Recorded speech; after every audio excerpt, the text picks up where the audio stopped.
Blanche-Neige et les 7 nains. Il était une fois un magnifique château dans un pays lointain. Dans ce beau château vivait la plus belle des reines. Il ne manquait qu'une chose à son bonheur, c'était d'avoir un jour une jolie petite fille. Par une soirée d'hiver, alors que la reine cousait à la fenêtre, elle se piqua le doigt avec son aiguille. Elle essuya le sang sur son doigt avec un mouchoir et fit un vœu. Je voudrais avoir une fille, à la peau blanche comme la neige, aux yeux plus brillants que les plus brillants joyaux, aux lèvres couleur cerise, et au cœur rempli de joie, de tendresse et de bonheur. Un beau jour, le vœu de la bonne reine se réalisa. Elle eut une magnifique petite fille. Le roi et la reine l'appelèrent Blanche-Neige. Les années passèrent, mais leur bonheur ne dura pas longtemps. La bonne reine tomba gravement malade et finit par mourir. Au bout de quelque temps, le roi commença à se sentir plus faible et vieux. Il avait besoin d'une femme auprès de lui et décida de se remarier. La nouvelle reine était très belle, mais elle avait le cœur mauvais. C'était une femme orgueilleuse et jalouse. Chaque jour, la méchante reine se regardait dans son miroir magique et lui posait la même question. Miroir, miroir au mur, qui a beauté parfaite et pure? Et le miroir magique lui répondait. C'est vous, votre majesté. Vous êtes la plus belle de toutes. Alors la reine était contente. Avec l'arrivée de la méchante reine, tout avait changé au château. À cause de ses méchantes actions, le royaume s'attirait de plus en plus d'ennuis. Pour arranger les choses, le roi dut entreprendre un voyage et s'absenter du château. La méchante reine était ravie, car le roi parti loin du château, elle pouvait agir à sa guise. Plusieurs années passèrent, et Blanche-Neige, en grandissant, était devenue une belle jeune fille. Un jour, non loin du château, un jeune prince aperçut le reflet de Blanche-Neige dans l'eau de la rivière où il s'était penché pour boire. Il se redressa, regarda autour de lui, mais il ne vit que les oiseaux qui gazouillaient au-dessus de sa tête. Un jour, alors que la reine demandait à son miroir « Miroir, miroir au mur, qui a beauté parfaite et pure ?»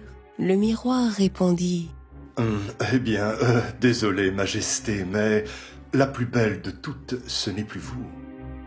La plus belle de toutes, c'est Blanche-Neige. En entendant la réponse du miroir, la reine fut furieuse. Elle appela aussitôt son plus fidèle chasseur et lui donna un ordre terrible. « Emmène Blanche-Neige dans la forêt et rapporte-moi son cœur. »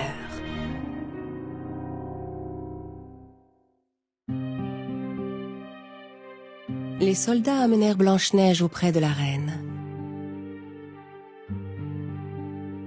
« Oh, ma chère Blanche-Neige, je pensais que tu devais t'ennuyer dans ce château. Sors, va prendre un peu l'air dans les bois et ne t'en fais pas.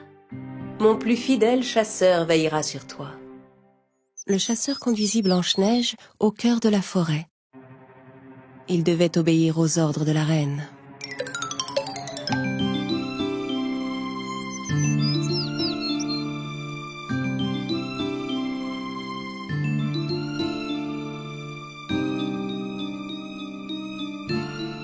Mais voyant que Blanche-Neige avait un cœur si pur et plein de bonté, le chasseur n'eut pas le courage de lui faire du mal.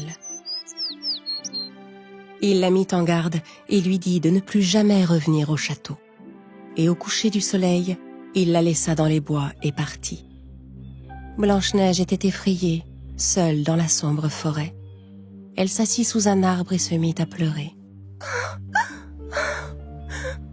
Et puis elle finit par s'endormir. Au matin, Blanche-Neige fut réveillée par le chant des oiseaux. Tous ses petits amis s'étaient rassemblés autour d'elle. Les petits oiseaux de la forêt, qui connaissaient et aimaient leur princesse, la guidèrent dans les bois. Ils la conduisirent jusqu'à une jolie petite maison. Un peu hésitante, Blanche-Neige ouvrit la porte.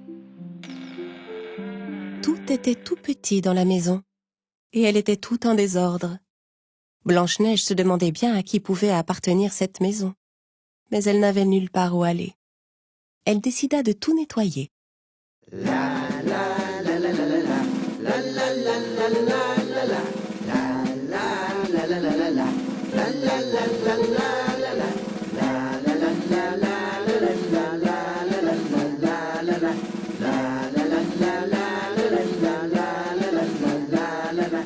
Quand elle eut fini de mettre de l'ordre dans la maison, Blanche-Neige prépara à manger avec les petits ustensiles de cuisine.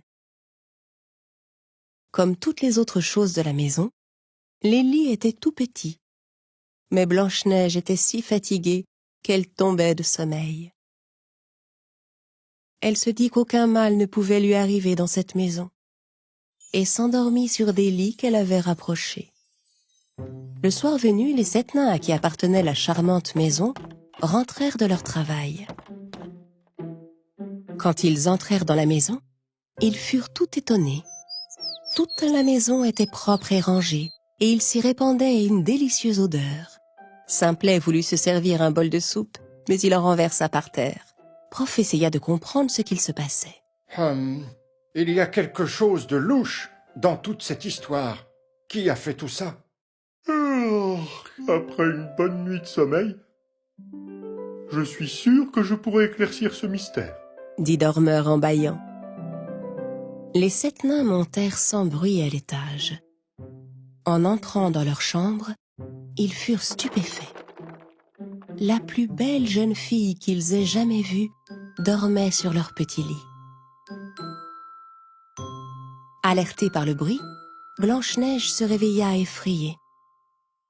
Elle découvrit les 14 yeux des 7 nains qui la dévisageaient. Hésitante, elle finit par leur dire « Je m'appelle Blanche-Neige. Je suis désolée si je vous ai dérangé.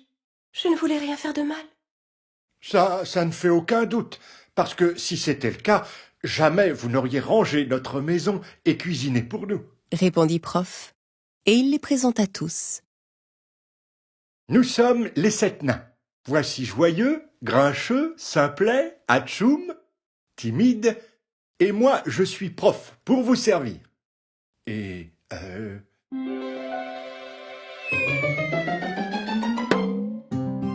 lui, là-bas, c'est Dormeur.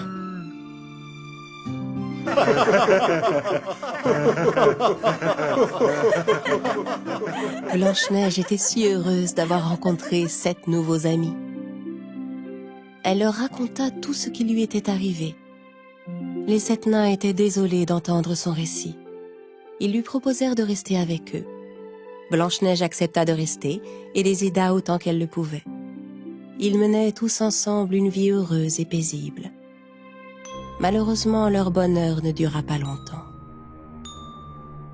Un jour, la reine demanda à nouveau à son miroir magique « Miroir, miroir au mur, qui a beauté parfaite et pure ?» Alors le miroir répondit Eh bien, je suis désolé, Majesté, mais vous n'êtes pas la plus belle de toutes, ma reine.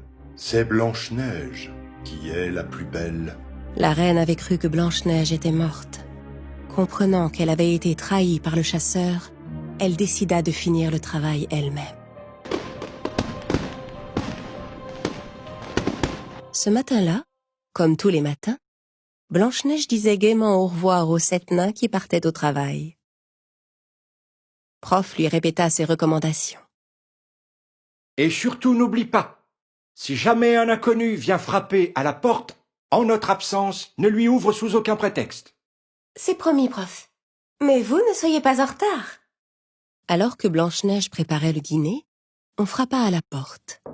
Elle n'attendait pas pourtant les 7 nains de sitôt. Qui est là? Prof, est-ce que c'est déjà vous? Derrière la porte, elle entendit une vieille femme. Allons, mon enfant, je ne te veux aucun mal. Ouvre-moi, je te prie. En regardant à travers le judas, Blanche-Neige vit la pauvre vieille femme et pensa qu'elle ne pouvait pas lui faire de mal. Elle ouvrit la porte. Ah, merci. Charmant enfant, je ne suis qu'une pauvre vieille femme qui passe par là.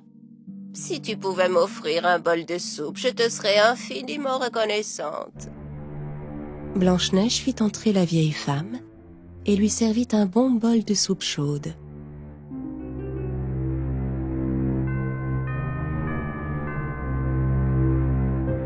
Merci beaucoup, mon enfant.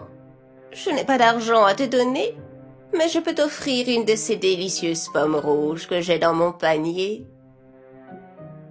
Goûte-la, tu verras, à la première bouchée, tu te sentiras au paradis. Tentée, Blanche-Neige croqua dans la pomme. Mais à la première bouchée, elle s'évanouit et s'écroula sur le sol. La vieille femme n'était autre que la méchante reine qui s'était déguisée. Et la délicieuse pomme était en fait empoisonnée. Une seule bouchée avait suffi à plonger Blanche-Neige dans un profond sommeil dont elle ne pouvait plus se réveiller.